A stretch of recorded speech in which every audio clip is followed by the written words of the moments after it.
again, everyone. Welcome to 90s to Now. I am Jerry Strauss, and our episode, I'm just going to go ahead and say it. It is going to be a sweet, sweet episode this time out because we have one of our favorite people on the show. Of course, you know her from movies like White Chicks, the Joe Dirt movies.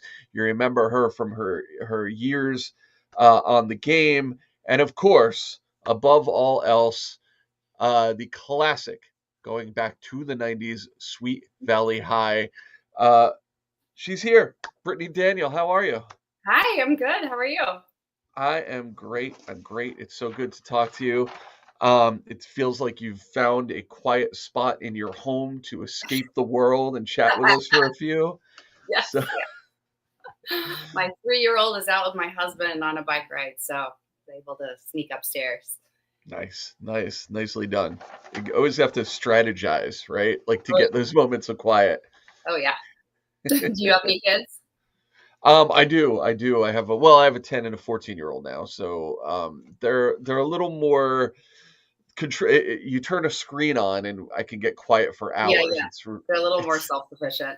definitely definitely. But yeah, I mean, you life is busy for you now, I'm sure. It's been busy for you in a multitude of ways for pretty much your whole life, and we want to talk about a lot of those steps along the way and the things that people remember you for. And of course, this coming weekend, as we are recording this, we are less than a week away from you intentionally diving into the insanity that is 90s Con in Hartford, Connecticut. So yeah, I kind of maybe a trip from one sort of home based insanity to a whole different level of insanity for you. You excited for Yes, that? yes. Chaos to chaos. Are you bringing the home chaos with you to this? No, No, you're not. no, Okay. I'm going It solo, That'd which be a is lot. so much easier. Oh yeah, because I did the '90s con in Daytona Beach this last year, so I Mhm. know there's so much going on, and it's so much fun to socialize too because I get to see so many people that maybe I met like when I was 18 at some like teen bop whatever magazine party, and when you're like, how we met? Oh yeah, we met at that like celebrity baseball game, or we worked together, and so I'm excited to see more people that I probably haven't seen in 20 years. Yeah, yeah, and it's always interesting, I feel like, especially for the kind of guests that a show like 90s Con will bring, yourself included, of course. We've all kind of grown up watching you guys on TV or in the movies.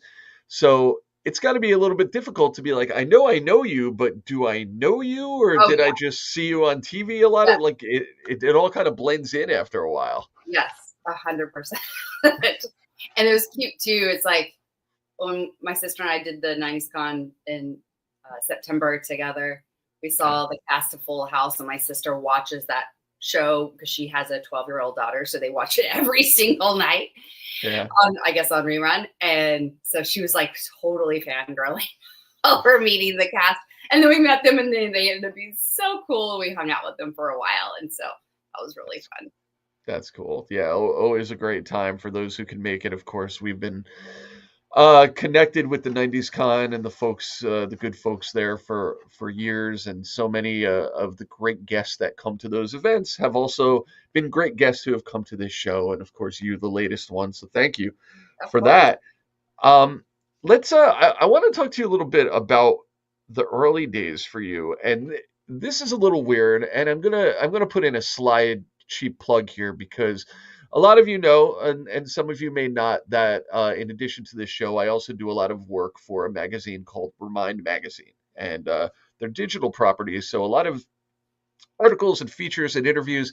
I recently did a feature about Leave It to Beaver, which is going way before the 90s, of course, Yeah. and hadn't thought about that show in decades and dove into all these different facts that I had long buried in my brain. And I realized that they had sort of a revival of it called the New Leave It to Beaver in the 80s. That was your first gig, wasn't it? Yes. That was so. My twin sister and I went in.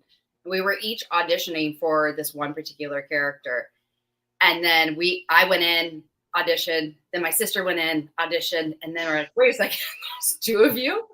And somebody in the room, one of the writers were like, why don't we bring them both back in? And they read all the lines at the exact same time. So we were playing like a green-headed, but like a beautiful green-headed like monster and Beaver's son's dream. So it was like some dream sequence. And they had brought us in. They're like, what about if they were like a two-headed green monster? So we had like full on like Spock ears and we were painted green, yet we still were attractive. But that was our first acting job. Wow. And it was really cool. We had so much fun. How old were you? I think we were 13. Okay. Yeah. Okay. Because there is information out there that says that you guys signed with your first agency when you were around 11. Does that ring true? Yes. Mm-hmm. So how early in your lives do you remember feeling like this is something you guys wanted to pursue? Was it a collective decision, or did you just both individually want that and come to that decision at the same time? Well, I think it probably started. My mom the way she would tell the story is that when we would watch television and we would see double mint commercials, we were like, oh, that's so cool. We'd love to do that. You know, like just saying it out loud, like, oh, it'd be so fun to be in a double mint commercial. Mm-hmm. And then I think when we were around 8, we were walking on the beach and then this agent came up to us and like, would you be interested in modeling? This was in Florida.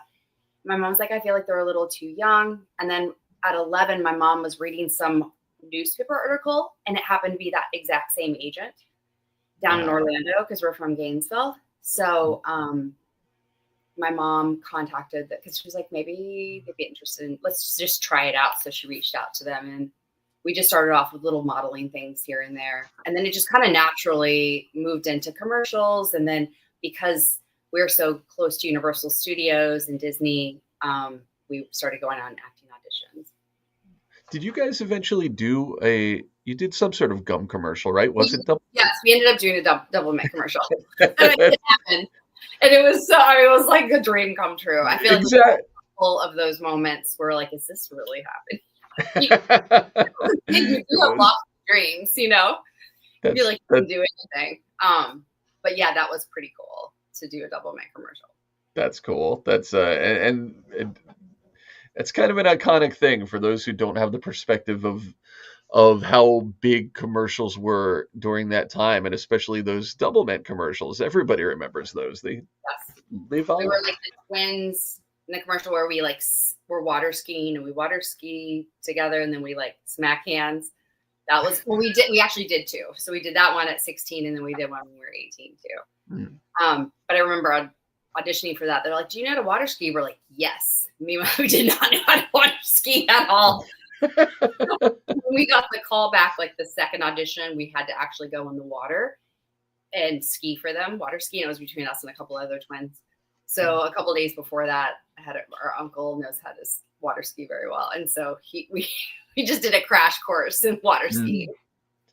You got through it. That's how we pulled it off. Fake it till you make it. That's sort of the rule, right? Mm-hmm.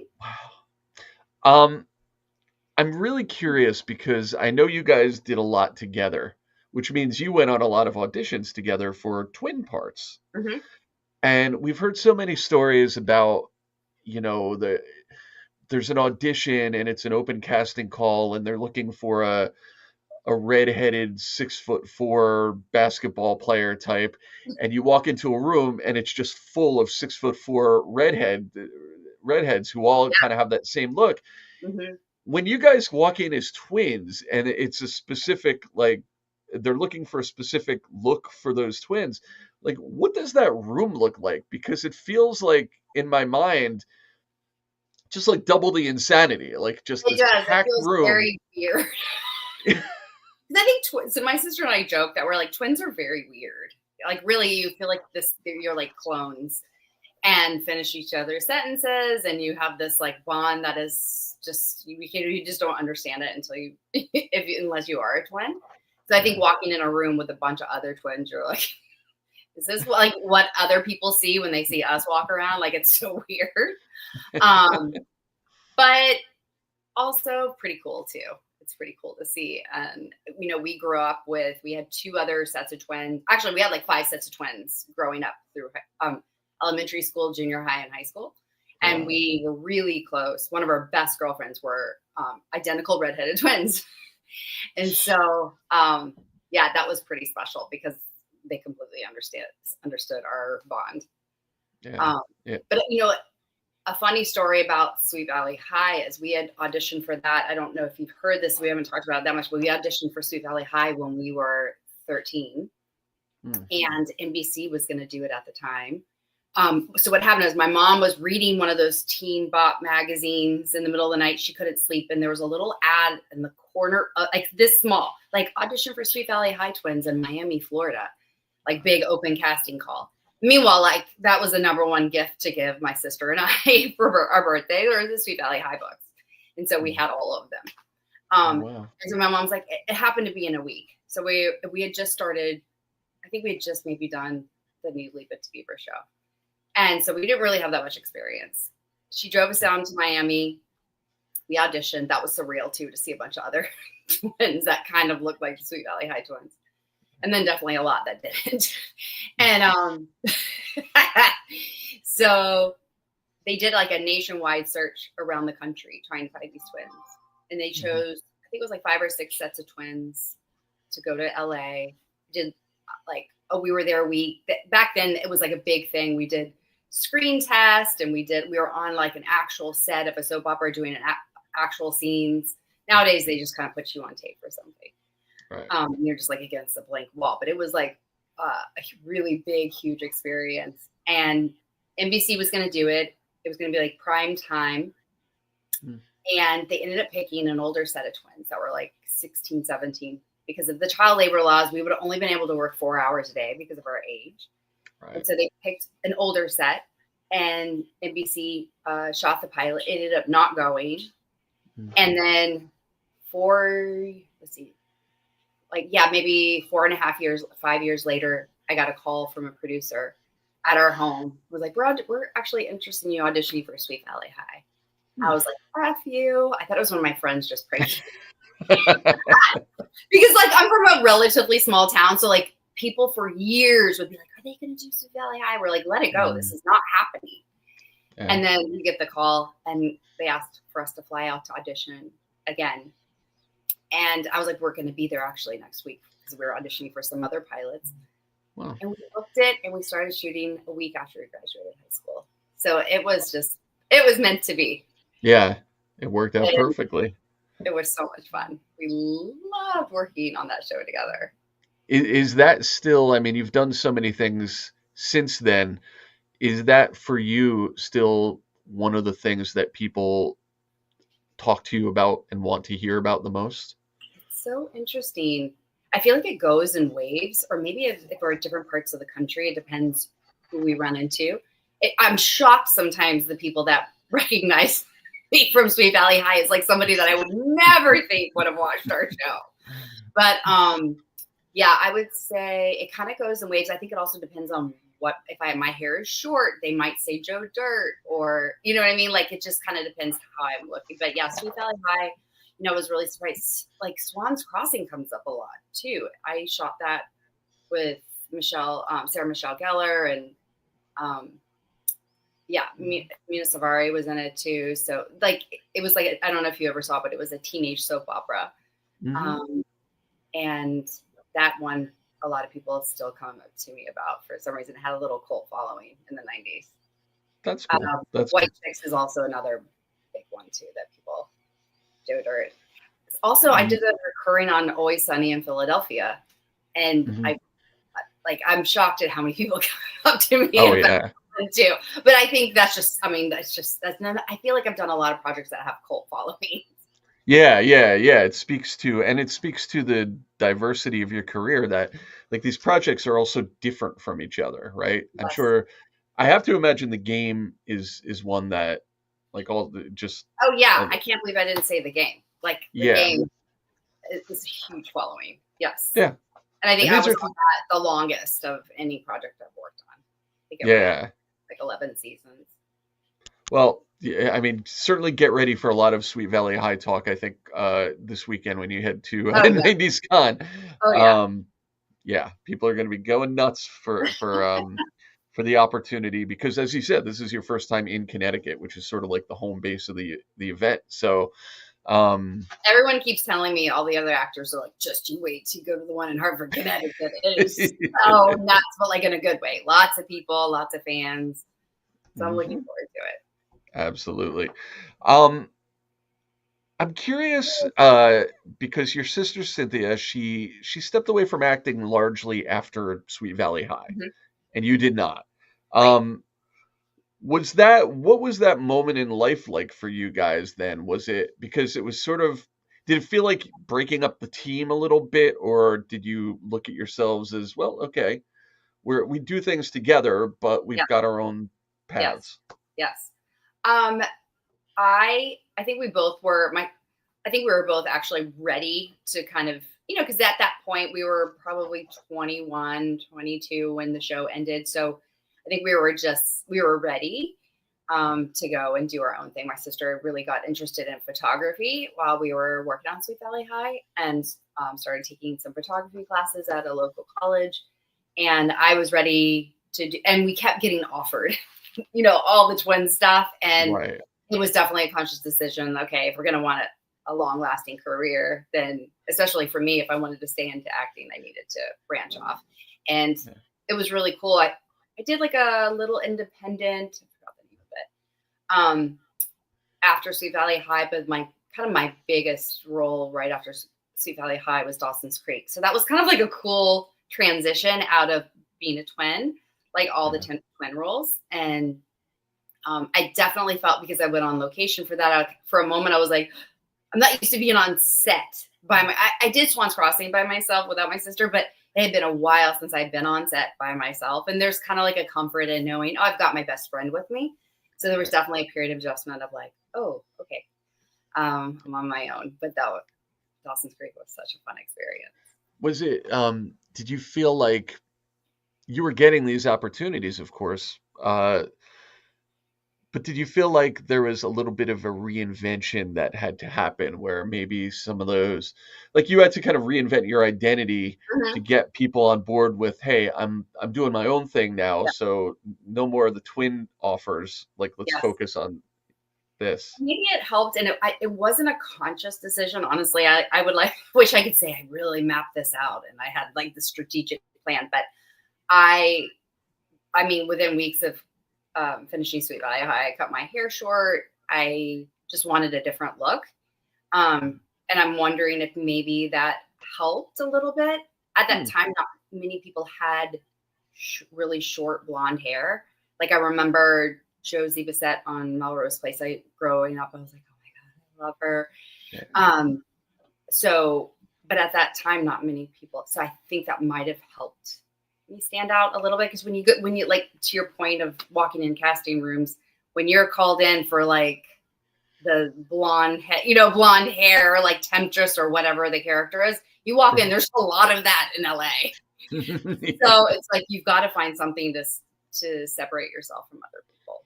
Yeah, yeah, So I and think you, the combination of probably my hair, and I also was super into working out and fitness, that I think that kind of separated me a little bit, where I kind of had my own look. I wasn't like a wafy actor. You know what I mean? Like a lot of times actresses are very thin, and I was more like athletic.